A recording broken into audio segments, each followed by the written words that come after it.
Hello, welcome back to the Yoga Well podcast. I am your host, Chase Fossart, Executive Director of the Yoga Well Institute, and today we have a very special guest. Aimee Echo is a longtime friend and colleague and student, and she's the owner of Community Yoga and a longtime authorized Ashtanga Yoga teacher. Aimee, it's wonderful to have you. Thank you for joining. Thank you. Happy to be here. You know, one of the things that is usually done at the beginning of anything you embark on doing is some chanting. And you are a wonderful chanter. So I would like to ask you to chant us in, and then we'll have our conversation. Om Sahana Bhavatu Sahana Bhunaktu Sahaviryam Karavavahai Tejasvinavadhitamastu ma vidvishavahai. Om Shanti Shanti Shanti. Super. Thank you.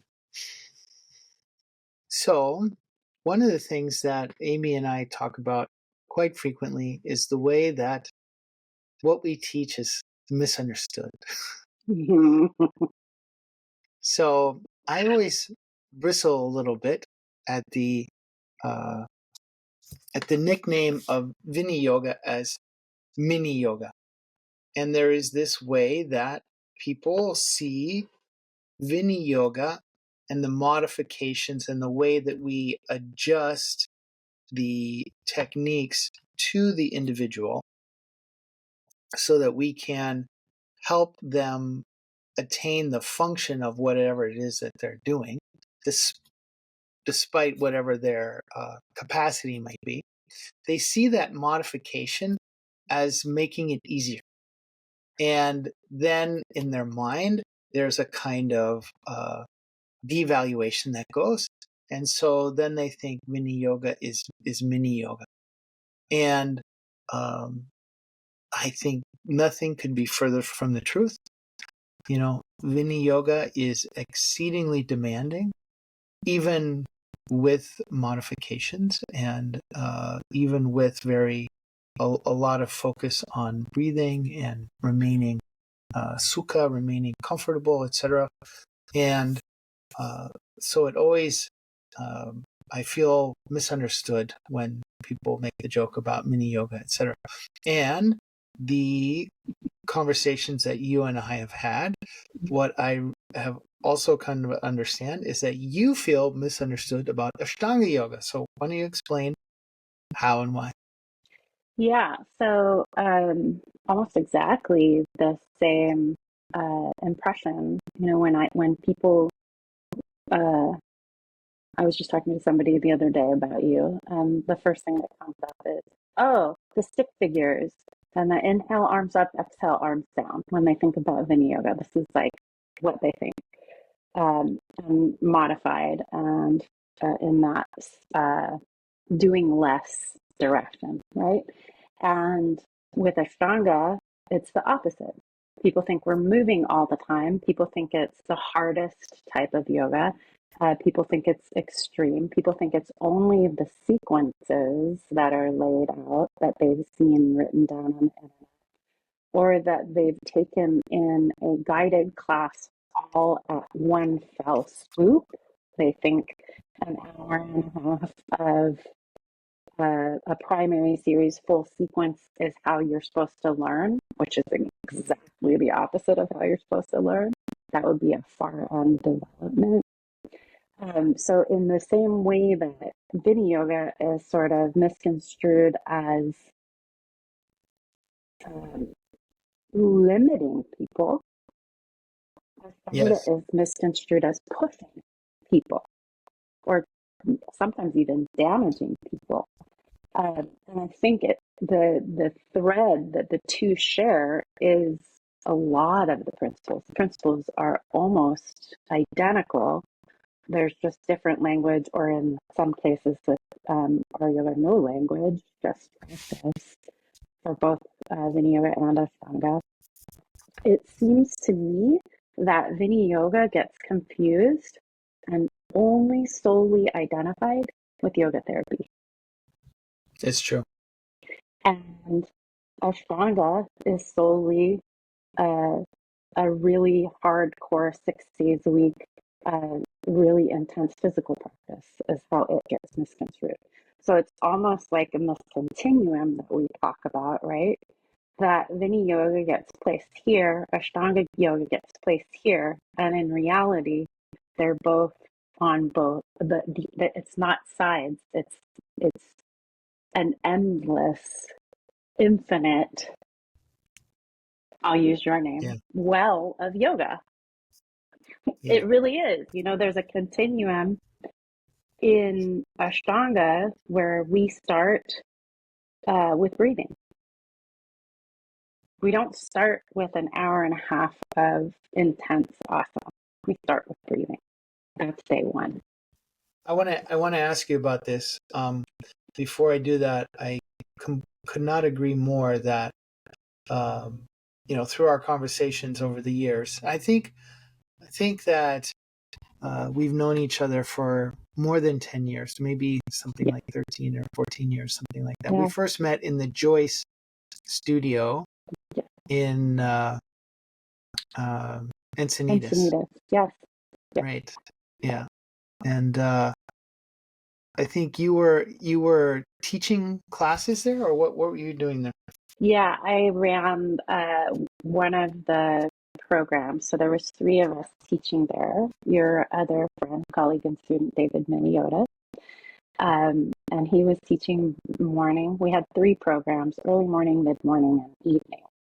Me being me, I get the evening slot. So I taught a full-time Mysore style Ashtanga program, which means I was guiding people in developing their own practice with the sequences as the framework, one by one, in group settings. Right. And David and I had known each other from Santa Barbara. Yeah. And then he had moved to Bend for a while and was teaching up in Bend. And he would bring me up to Bend a few times. I think I only went like 3 or 4 times, but to teach philosophy things. And then when Sharat started Joyce Yoga franchises, and it was David and Andrew who set up the thing in Encinitas, and they had to get, in order for me to go down and teach philosophy courses, they had to check in with Sharat and get his blessings and whatnot. Yeah, absolutely. And so they did that. Just like you, Sharat wants to make sure that the teachings are in line with what he learned. And so, absolutely. So there was so he gave the blessing, and then I came down to Joyce Studios, and I came 3 or 4 times a year for at least 4 years, and we went slowly, line by line, through the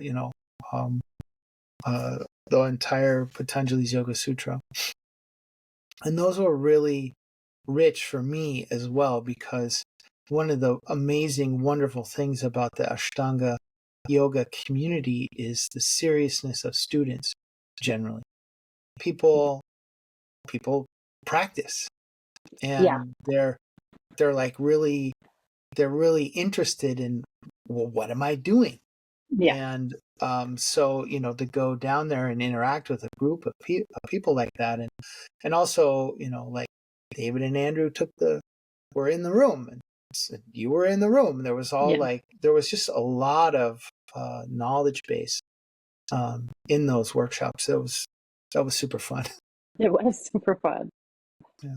You hooked me. I got hooked. Fish on! All right. Yeah. Yeah.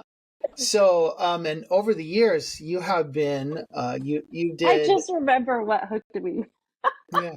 Do you want to know what it was? Yeah, please. I'm Chase Foster. Please allow me to introduce myself. You Oh had me at the man. Rolling Stones. Especially that song. I was like, ooh, this is going to be a ride. Yeah. It's true. Occasionally I would do that. I say, hello, I'm Chase Bosford. I say, please allow me to introduce myself. I'm a man. Well, It Chase. was awesome. I was Been like, around a long, long time. yep, And anyway, so now Yoga Sutras. yep. You had me at please. Ah, yep. And so then you have done Yoga Sutras kind of continuously with Yeah, me since for the then. last It's 10 years. Yeah. yeah, at least. Yeah. And you also did the Ramayana Yep. and Bhagavad Gita Yep. and Yoga Rahasya. Yoga Rahasya and Hatha Yoga Pradipika. Hatha Yoga Pradipika. That's right. Also the therapist training. Yep. You've Yoga done therapist the training whole just thing, and completed. yeah, and so we have had a really long time, in-depth interaction. How lucky am I? Really, How lucky are we? it's I know I'm yeah. lucky. Well, as a teacher, um, when I first started traveling, it was like, oh yeah, great. I'm the traveling yoga teacher, and this weekend I'm flying to New York or whatever it is. And then after some, not very long time, you're like, oh God, I Yeah. got to go somewhere else this weekend to teach. And what happens is you're in a room, and you entertain them, and people's minds are blown, and then you never see them again. And It's a then you lot go to like the rock and next. roll. Yeah, exactly. Yes. Yeah, It's taken it on tour. yeah. It's taken on tour, and it's a one directional thing. Yeah. And then after a while, you're just like, oh God, please don't make me go somewhere.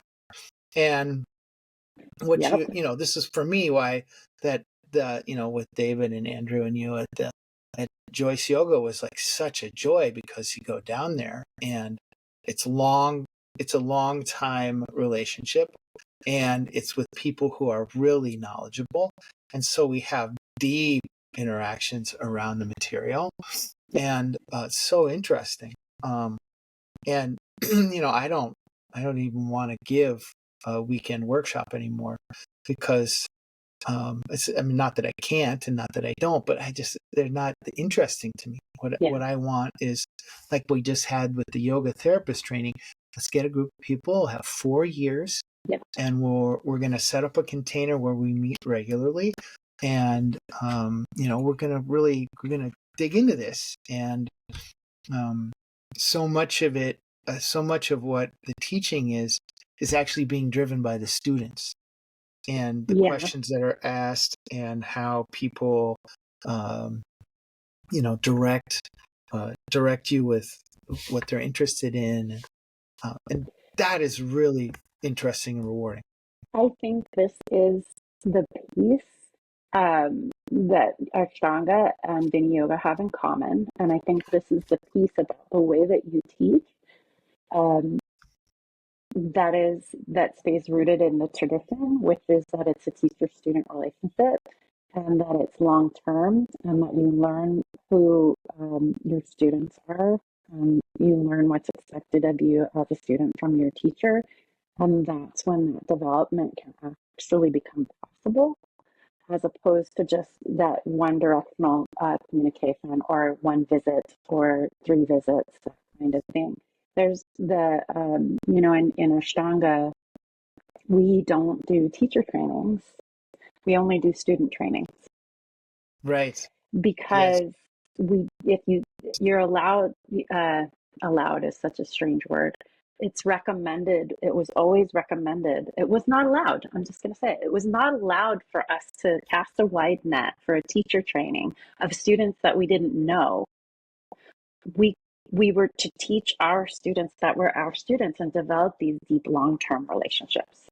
That's what the method is. And that's the same with Vini Yoga. And I think that piece gets a little bit missed too when things get sort of watered down and separated out. And I really appreciate what I really appreciate about your training that I just completed with you is that you really, although it felt like to me meeting the requirements of the external IAYT certification was probably difficult to manage those two tracks at the same time. That thread of Mr. Deshkachar's teachers coming through you stayed consistent the whole time. I think if at any time it did get squirrely, it was only because of the IAYT stuff. Yeah, well, IAYT is in a difficult position because there's so many different ideas about what yoga is, etc. Yeah. And they have to create some kind of umbrella, something or other that takes into account all this mishmash of different perspectives and whatnot. Thank you for saying that, because we really are, Amanda Green and I were really intentional in saying, like, okay, this is a mini yoga teaching, and this is how we need to carry this, and this is what we need to get this across. And I think our program is twice as long, I could be wrong, as the next closest one. Yeah. And that's intentional. We make it 4 years because we want people to go through the experiences themselves. Yeah. It blows my mind that there is not a requirement in the IAYT trainings for people to have undergone the process themselves. Yeah. It's just like, no, I'm going to teach you all the information. I'm going to teach you how to do this for other people, but I'm not going to require that you have done the transformation. It's like, what? Yeah. The cart is so far in front of the horse there. I have heard you quote my teacher, 99% practice, 1% theory. And that is not, he was a great sloganeer. Patabi Joyce was a fantastic sloganeer. And that's coming from fact. It wasn't a slogan. It was coming from his teacher, that came from his teachers, that came from their teachers, and so on and so on and so on. That this is not to be learned. Yoga cannot be learned. It has to be felt. It has to be embodied. It has to be experienced. Yeah, it's so true. It is so true. And I think that 4 years is probably not enough, right? It's not enough. The joke that we always make at the last few seminars, the last few meetings of the training is, now you're qualified to begin your studies. No, and it's true. You're laughing. I'm laughing. How many hours again have I spent listening to you teach or interacting with you as you teach? How many hours? And, every day feels like the beginning. It really does. It's like, okay, now I've got this like sort of foundation, and where's it going to go now? It's always what's going to happen now, like where am I at in that moment? There's, and I don't know if it's just unique to the way that my mind operates, but I rarely feel like, okay, I got it all. Totally. No, I know. No, like the more you know, the more you're aware of, like, oh, I know so little. It's so little. It's humbling. Yeah. Yeah. Sure. Yeah. So with Vini Yoga, or this training that we did, the yoga therapist training, the goal is to have people experience it themselves, go through the process, know where the shoe pinches, and and experience the nourishment and container of the teacher-student relationship, and really know what it is to lean on somebody and to borrow their faith, borrow their shraddha, and to, surrender. And those things are what, if you have done that and gone through that, when you're the guide for somebody else, and when you're holding the process or the space for somebody else, there's lots of things that happen that you can't ever train somebody about, like how to respond or what to do. But because you have undergone it yourself, and you know what it feels like, and importantly, you have understood the principles which are underlying the practice, then you can respond to an infinite number of things that you have no experience with and that have arisen because, what we're giving in yoga is not techniques and ways of doing something and perfection of this or that. It's what we're giving is a way of being, and the techniques are designed to facilitate the discovery of that. And the link between the techniques and the embodiment or the experience of that are principles. What we have with Vinyasa Yoga, and it's how I understood, it's basically you have the same thing with Ashtanga Yoga, is we have these principles, and then they get applied according to the situation. And what that means is that if you know the principles and if you've understood it and felt it, etc., that you can teach to somebody who has nearly or indeed no influence over their physical body, or somebody who has just absolute control and perfection, etc. You can facilitate or help them to bring about their evolution or their transformation into this state. Yeah, I think so. The way I see it being misconstrued, mostly, the way I see it and always have seen it, I didn't consider what you were doing and what I was doing two different things, not once in my life. And so a lot of times when we would bump into each other, it would be like, I'm like, what are you talking about? I do what you do. You just don't know that I do what you do. That's And exactly right. you're saying, and I think that's the piece that people miss, is that because they only frankly, probably because there's a lot of people going, I'm not saying you, Chase, but what I learned is the right piece. What I learned is the right piece. And what Krishnamacharya was teaching was puzzle pieces. And he gave different puzzle pieces to different students and said, teach what you learned.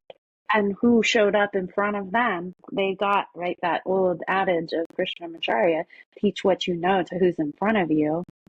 That's what it was supposed to be. And just his different students got different pieces.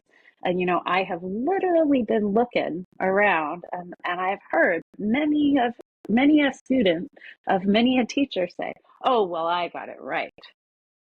I got the piece at the end, so that's the right piece. Oh, I got the piece over here, so that's the right piece. And it's like, what I feel like gets missed is that all the pieces are completely 100% pieces of the same puzzle. And it's all yoga. Vinyasa Yoga is Ashtanga Yoga. Ashtanga Yoga is Vinyasa Yoga. Even if you look at the language of it, right? What do you teach? You teach appropriate application of Ashtanga Yoga. That's exactly right. What do I teach? Exactly right. Appropriate application of Ashtanga Yoga. Yeah. So I want to go into how you teach that, but before I ask you that question, I do want to say that there's this the example that really comes forward for me is breathing. So many people think yogic breathing is belly breathing. Yeah. And they're not wrong, but they're also not right. So, it's like the first step in learning breathing, or one of the first steps, is that we have to make sure that the belly goes out on the inhale and it gets drawn in on the exhale. And, so that's where a lot of people start, and very reasonably. And if for whatever reason they are not continuing with the teacher, or they never went back, or they did it, etc., or they only take studio classes, then they only get that part of the teaching, and they don't know that, well, once you have a good solid belly breath, we never ask you to inhale into your belly again, and we start working on inhale in the chest.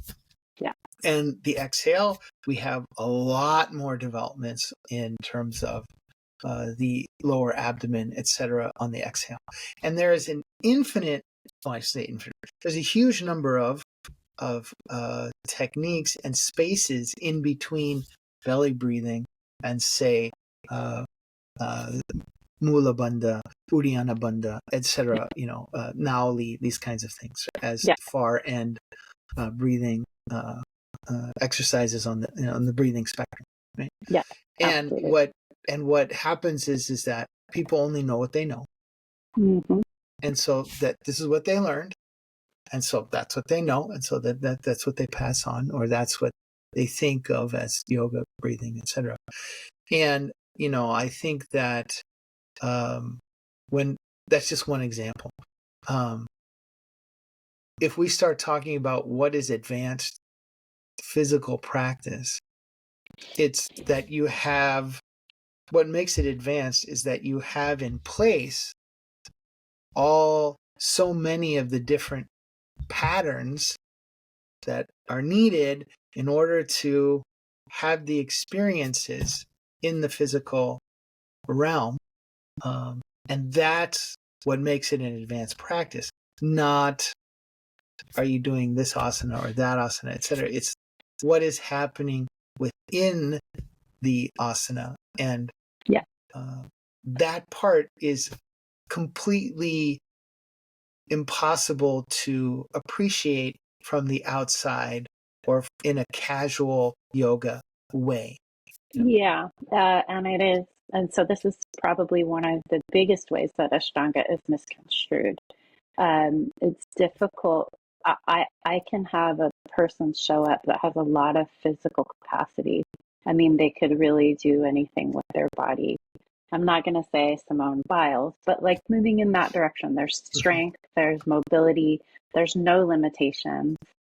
And that is almost always, broad generalization. Generally, those people are the most beginners. They're the least far end.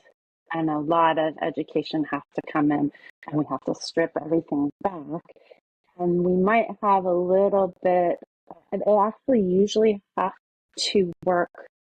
They have to learn to do work that's not accessible to them because their bodies are so easy.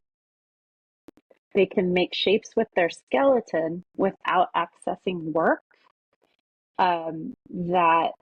So when somebody's, able to really simply, I mean, there are people that walk into my classrooms on day one that could literally, I don't even know what you would want to call it, but they could be upside down with their legs in lotus and do all kinds of cuckoo banana stuff. But there's no work going on. They're just making shapes, And so the shapes aren't what make it advanced. The work is what makes it advanced. That's right. That's exactly is what's really misconstrued about Ashtanga, because most of the people that you're seeing that are Ashtanga practitioners, and I'm not going to say all of them, I'd say that maybe let's cut it back.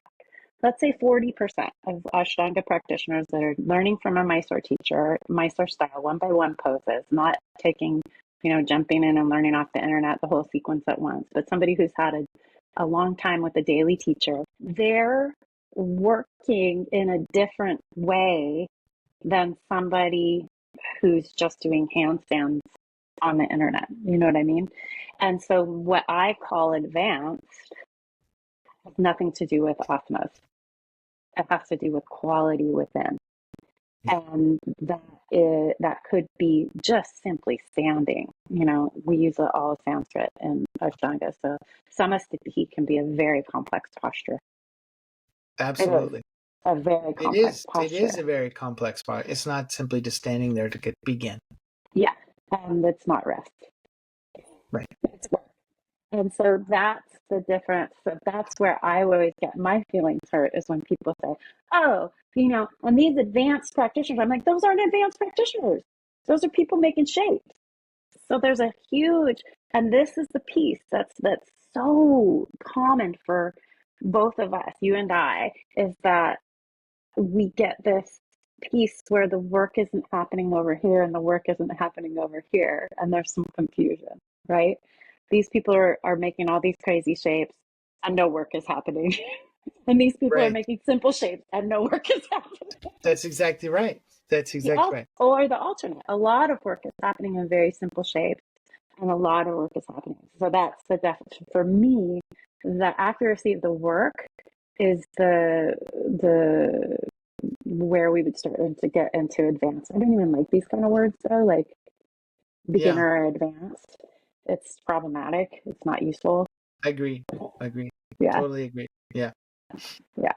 So describe that I think, yeah, go ahead, please. No, go ahead and then finish, and then I'll ask you a question. Oh, well, I was just going to reiterate that I think is what is so,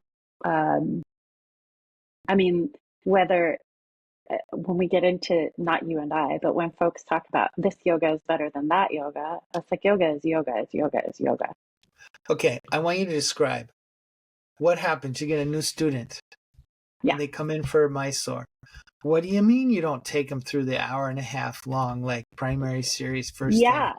So at my school, day one is you make an appointment to watch the class so that you can understand how the class works. And so you come in, you meet me, and at that point, I already begin checking you out to see what's going on. Shh, don't tell anybody now that's out in the world.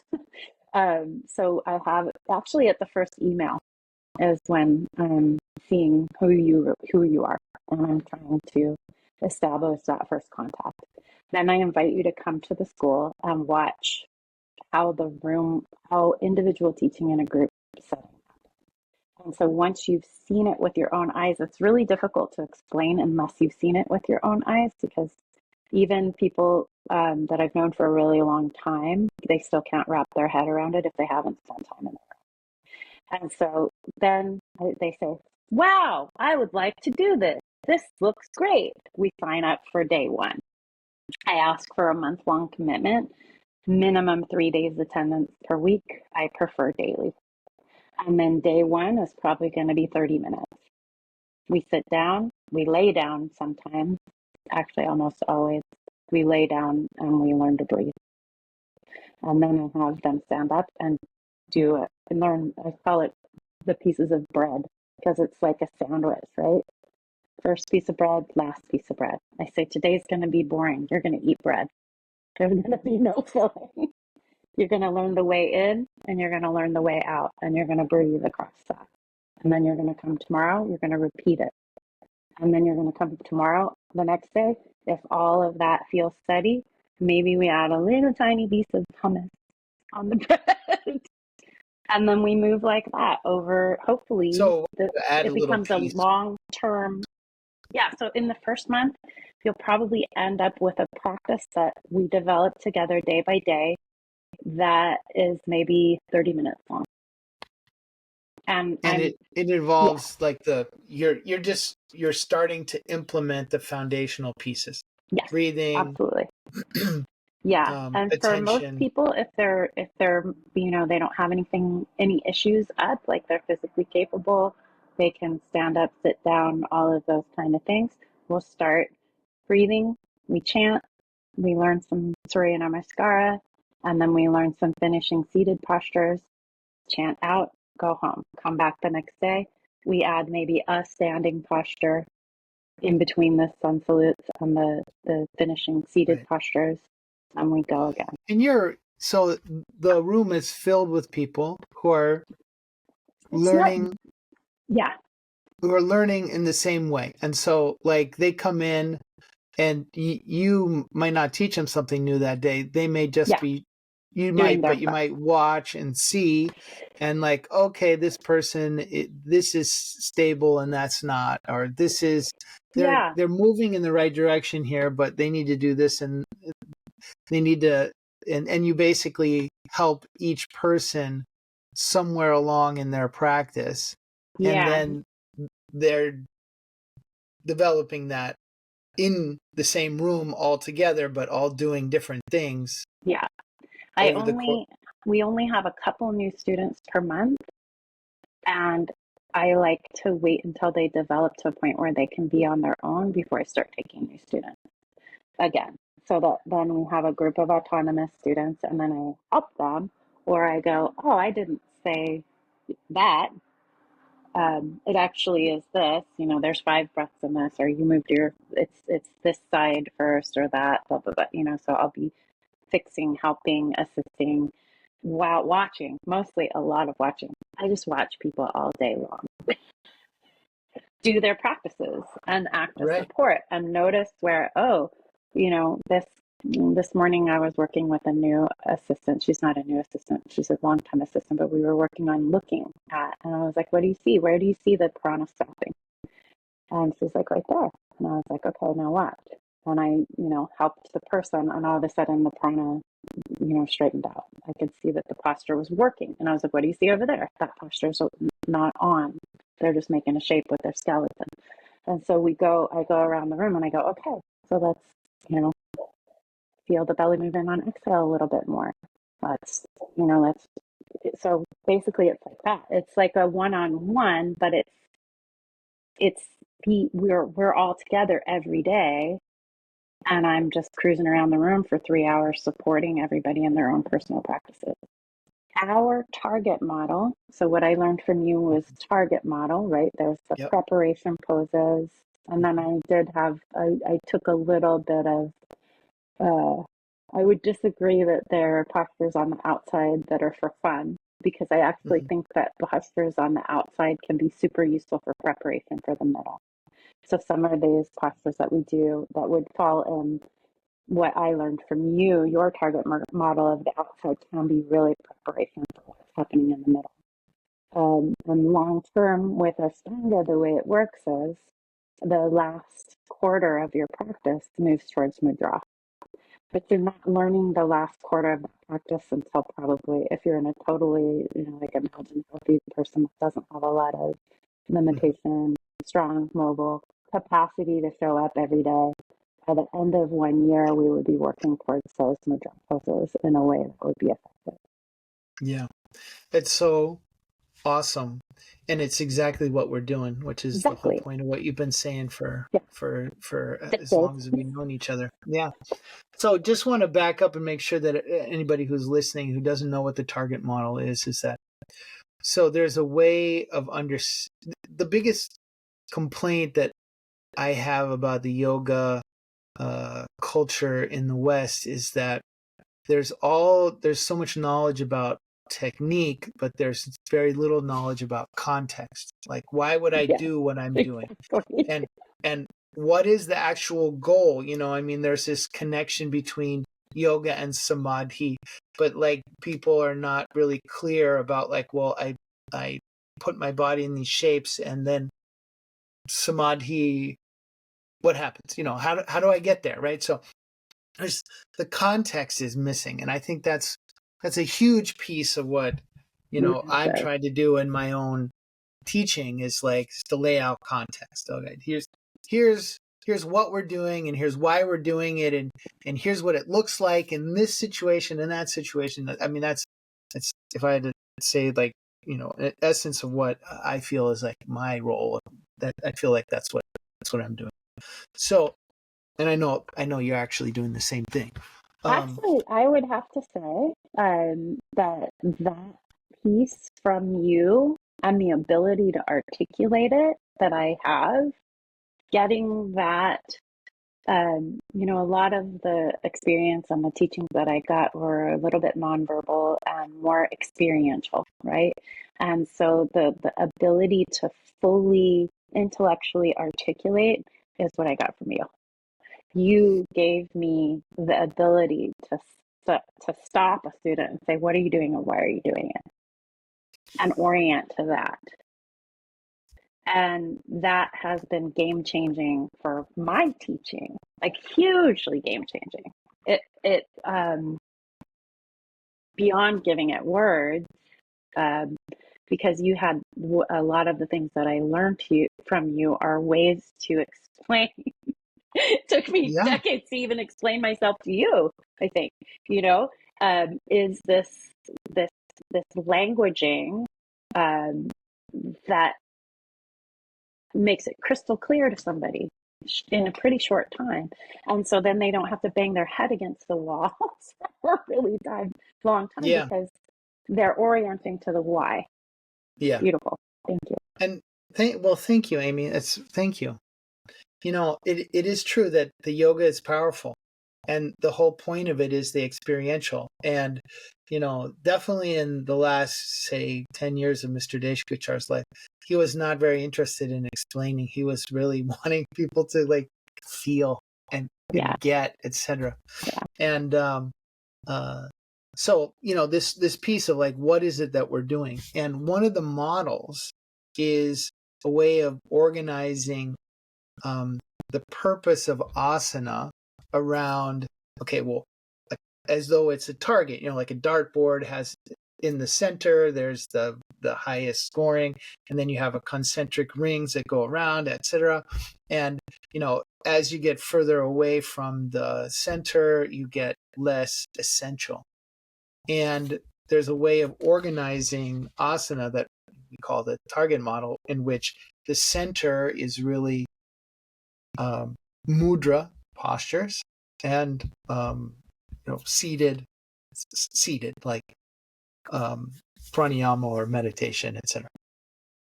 So then the ring immediately outside of that is, well, what are the postures that are supportive specifically for the experience of lengthening of the spine and whatnot that happens in a mudra? And then the ring outside of that is, well, what are the postures that can start to facilitate the ability to do the first ring around the, etc. And so, and the outside ring is stuff that I have labeled as fun. If you want to explore a particular asana, or you have the time to explore what your body is capable and whatnot, then those are things that we can go to, and that they don't have as much immediate impact on the interior rings. But what I hear you saying is, well, actually a lot of these things on the outside, they have a lot of functionality. They can. I mean, so we are more. So what I learned from spending so much time on the Patabi Joyce family side of the Krishnamacharya tree, and then spending all of this time with you on the Deshikachar side of the tree, is that it felt like what the Joyce family, Sisera, the whole family, what the family was passing down was more the Ashtanga limbs from chapter 2 and Hatha Yoga. And then what it feels like, and this is generalization, and it's not going to be mini yoga, right? But that Mr. Deshkachar's piece was chapter 3, and how to prepare for chapter 3, right? And moving into meditation and having, profound change from meditation objects and those kind of experiences. And so it's super interesting to me, right, to think of all of this time and that I spent with moving my body in different ways that made this super accessible for me over here. That I don't, and I'm not saying that it's not accessible with less, but it's one entry point. It's one doorway in. It's the classic presentation of Hatha Yoga as self-referencing itself as a preparation for Raja Yoga, right? Absolutely. And my comment about Mr. Deshikachar's teachings and being classified as a focus on Raja Yoga and meditation, and chapter 3 and all of that, is that I just think that people didn't stick around long enough to get all of the asana pieces. Yeah, It's like, I'm super curious about it. And I'm curious about it on my side. Like I've talked to senior teachers that were, because Shred, I didn't ever receive anything beyond the Hatha Yoga piece with Shred. It was like there was no seated meditation. It was all moving meditation. It was all like mudra was where we were going. And those profound experiences did come.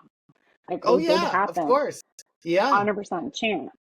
And Yeah. So, so, so just, samadhi arises out of mudra. It does. It yeah, absolutely does. Hatha yoga is a physiological access point for this key experience. Yeah. Keep going. yep, 100%. And so it feels like uh, I was exploring with some of the senior teachers that spent more time with Patati Joyce, and I've asked a couple, and I've not had enough time to spend with them. But it's like interesting to me because like at a certain point, did you talk about Chakra? Did you talk about meditation objects? And there was a lot of language barrier with Patati Joyce specifically. He didn't have a lot of English at all. Shrat had more English, but still there was a lot of a language barrier.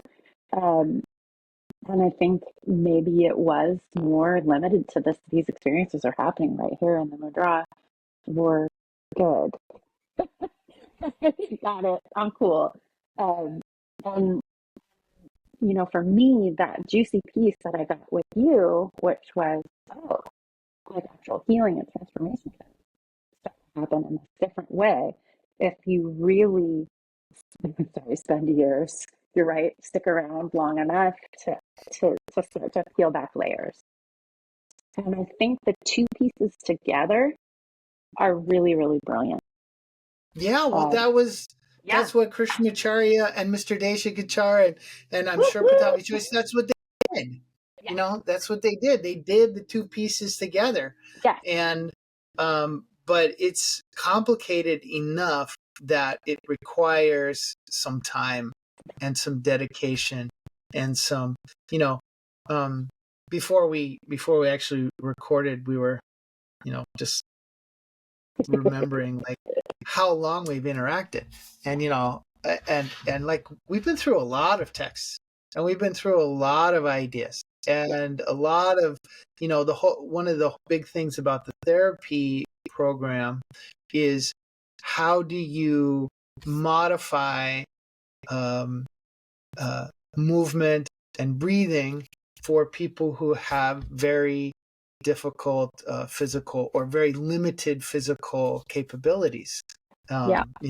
Or we did the same for like meditation, etc., for emotional or mental things. But and to actually get in that with you and go over it and like really break down like why are we teaching this breathing here for these people, etc., right? Is that is what's required to like put this whole thing together and have an understanding of like what the hell I'm doing and where Yeah. I'm going and what I would like to have come out of it. Absolutely. Yeah. Um, so I think our new mission, should we choose to accept it, Chase, is to, um, you know, bring the common threads together Right. and and you know have people understand the extraordinary capacity that can happen in Vinyasa yoga, and have people understand that therapeutic stuff is possible in Ashtanga yoga, and maybe we Right. just drop the names. Right. Just kidding. Right. And I Right. think, No, is I that hear you. not what Mr. Yeah. Deshakachar did at the end? Didn't he say no more? Let's not say call it Vinyasa yoga. It's just yoga. Was that true, or did I He mishear said that that at the story beginning. at the beginning? In the 70s, and up until the early 80s, people were like, come on, Tell us what to please call it. tell us what to call it. And he was like, what do you mean? You call it yoga. Yeah, there's a story about Patabi Joyce as well about the senior students in the 70s going, but what do we call it? And he's like, it's Patanjali yoga, it's Ashtanga yoga. What? So then they're like, okay, I got it, Ashtanga yoga. That's the piece. Yeah. And Mr. Deshikachar, eventually he came around in the early 80s and said, okay, you call it Vini Yoga. Because what does Vini Yoga mean? Application. what are we doing? We're in the application of yoga. So it's Forest for the trees, Chase. It's always the forest for the trees. that's right. It's true. Yeah. Yeah. So, I really think, just to come full circle here to what you started off by saying, which is that the same principles are at work in Ashtanga yoga, and, how you teach and how you're thinking about where you're going with the practice and what you like to have to come out of it, etc. Those same things are happening, as are happening in Vinaya yoga. And, the piece that is the critical, the crux of it is the individual one-on-one teaching. Yeah. Because without the individual one-on-one teaching, it's nearly impossible to find those things on your own. You really, you need somebody to point it out. Yeah. Yeah. I was having an interesting thought last night during our Chapter 4 Yoga Sutras class that I take with you. I've heard you say maybe 1,000 times that Shraddha is the engine of the system. And then it occurred to me, well, but what if somebody has Shraddha? The context is missed. They have all the Shraddha in the world, but there's a vidya about what the context is. And that's what feels like is happening a lot of the time. And to put that in English is like their why is misplaced. It's like, well, I'm doing the thing so I can get into that faith. It's like, oh man, that's not the why. The other end of that about the why is that they have powerful experiences. Yes. Like the yoga reshapes their world completely. Yes. And then they make up their own philosophy about how did that happen, and they choose things that are, seemingly the most important to them. And, that stuff is useful to a degree, but it also very often goes down weird rabbit holes and misses the sort of, I think in studio yoga, I don't say that I think that studio yoga, anytime you get anybody breathing and moving is better than when you don't. So that's absolutely right.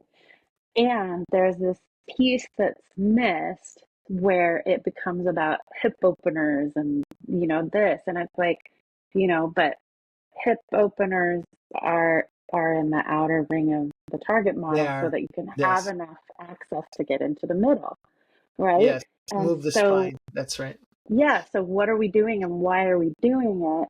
They lose the forest for the trees. They stop at, or my hamstrings. It's like, well, the hamstrings becoming longer is a side effect of Paschimottanasana postures, right? It's not the desired effect. That's not what we're after, is getting the hamstrings to be really long. They're probably going to lengthen if you do that over some time. It might happen, right? And same thing with the mobility in the hips. It's like the mobility in the hips is there to access a certain spinal action. And over time, possibly it will your hips will be more mobile, or maybe we need to get the hips a little more mobile to have the spinal action happen. But it's like this. So that's what I was talking about. Is like the Shraddha is misplaced. Well, I need to get into lotus. That's the point. Right. I've got faith that I can do it, and that's the end goal. And it's like, wait. Right. Yeah. Why? Yeah. Yeah.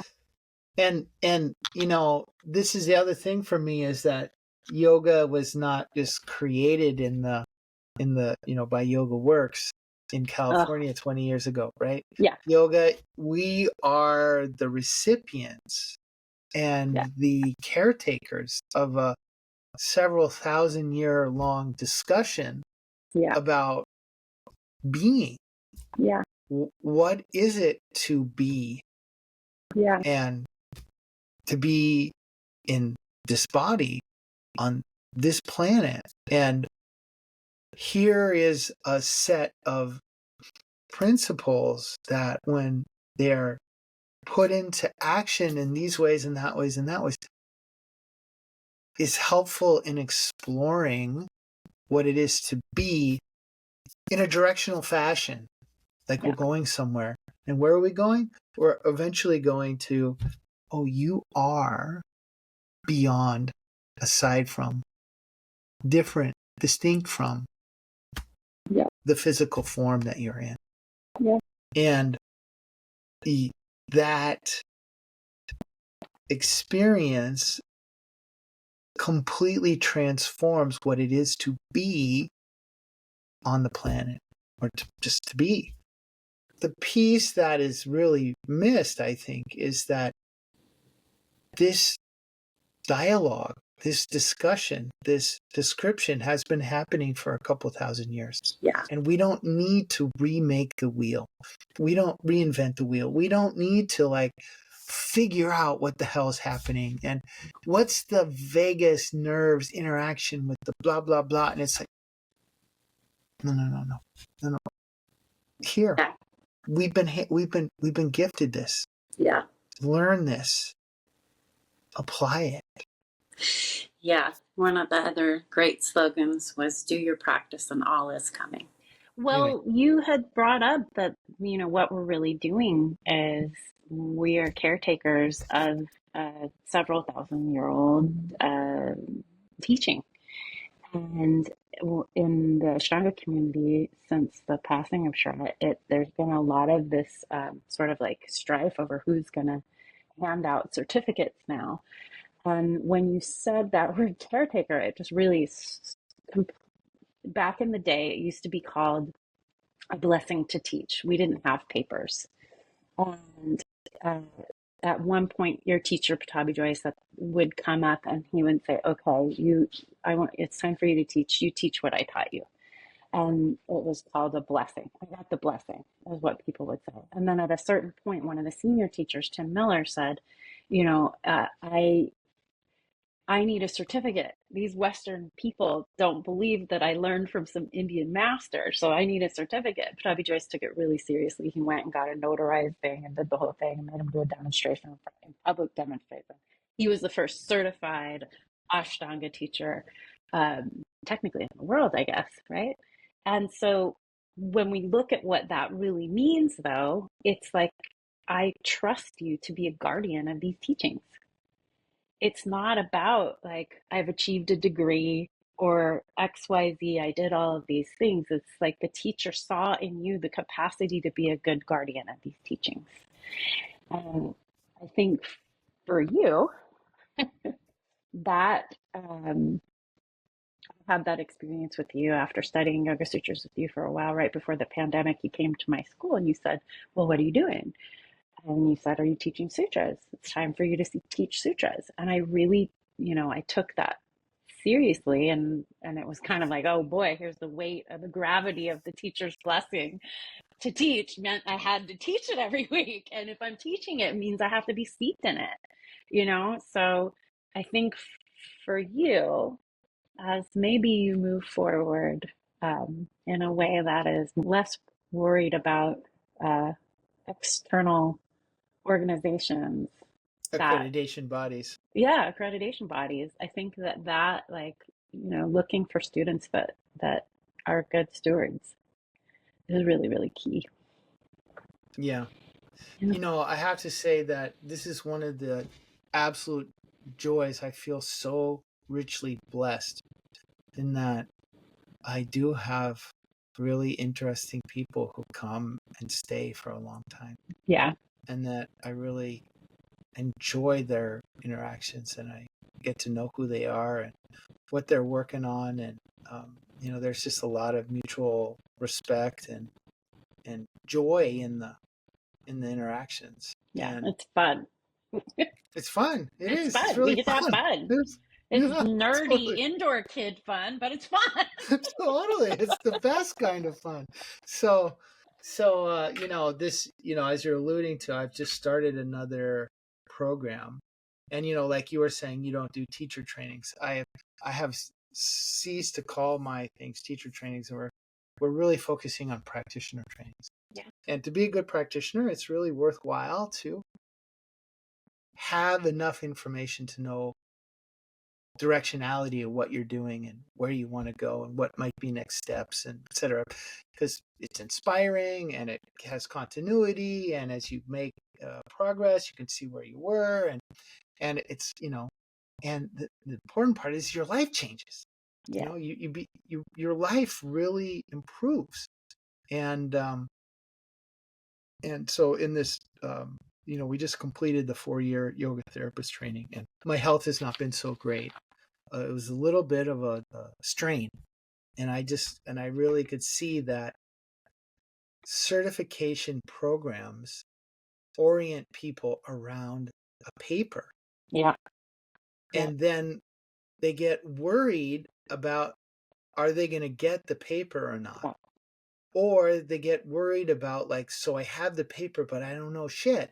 Excuse my language, and that is, of course, the truth. Yeah. Of course, you don't know shit. You don't. You've been at it a short period of time.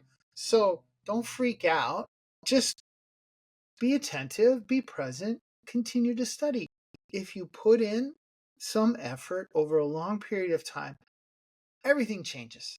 And, and people just, there's no focus on, like, well, the incremental change over a long period of time. It's like, no, I got my certificate, but I don't know everything. And how can it's like, so I have made the personal decision that I don't want to run certification programs because I don't want to interact with people's patterning around, am I good enough, or am I gonna get the thing that I want, which is what yoga is saying. Those motivations cause suffering. And, it's like the teaching is so clear. And, before all my health stuff, it was like I had no problem just hanging in there and letting people sort of flip around and have and spin out and use that as the teaching and, et cetera. But now I really, that takes an extra level of energy that I want to conserve. Yeah. And so, I'm really wanting to move and focus on, are you curious? Yeah. Are you here because you are interested in why are you how you are? And, what does yoga have to say that might help you or help the people that you work with? Door is wide open. Yeah. Come on in. Let's work together on this thing. And that's really a decision for me. This very similar thing happened in Vini Yoga when Mr. Deshikachar stopped teaching. Yeah. And, it's very painful. And a lot of people are looking at their colleagues and making judgments and making, like, well, you're not da-da-da, and I'm da-da-da, and she's da-da-da. And it's just like, Yeah. hello, people. Hello. The whole motivation of everything is wrong. And, I get it because people went to a weekend workshop with Mr. Deshikachar, and then they're like, Mr. Deshikachar is my teacher. Yeah. And, the general public can't differentiate that from someone like myself who spent, 20 years interacting with him in a pretty regular basis. And, on one-on-one session when we were there, like daily classes twice a day, every day, except Sundays. I can't understand how that happened. It's so amazing. I'm so happy for you. I credit that. I credit Mr. Deshikachar with my entire life. Everything good in my life. My wife, my career, my practice, my my relationships. It's all because of he took me in, basically. Yeah. And I made some efforts along the way, but mostly the efforts were like, where are you going to be? I want to be there. Yeah. Yeah. I think it really does all come back around to that word though, caretaker. It was like you decided to sit and be and show up and collect as much as you could from him And then you decided to caretake it, guardian for it, be a steward, you know? And I think that is something that, that doesn't have a title, right? We were joking last night, yoga wizard, Right. yoga Well, teacher, yoga yeah, mentor. What are all these yeah, titles, right? I think, yeah, yoga steward, yoga guardian, that's the good stuff right there, yeah, you know? yeah. So It's true. really good. You know, I just also want to say, even after he withdrew from teaching, after about 5 years, I asked one of his longtime students, I wouldn't essentially call him a colleague because he's older than me by 20 years.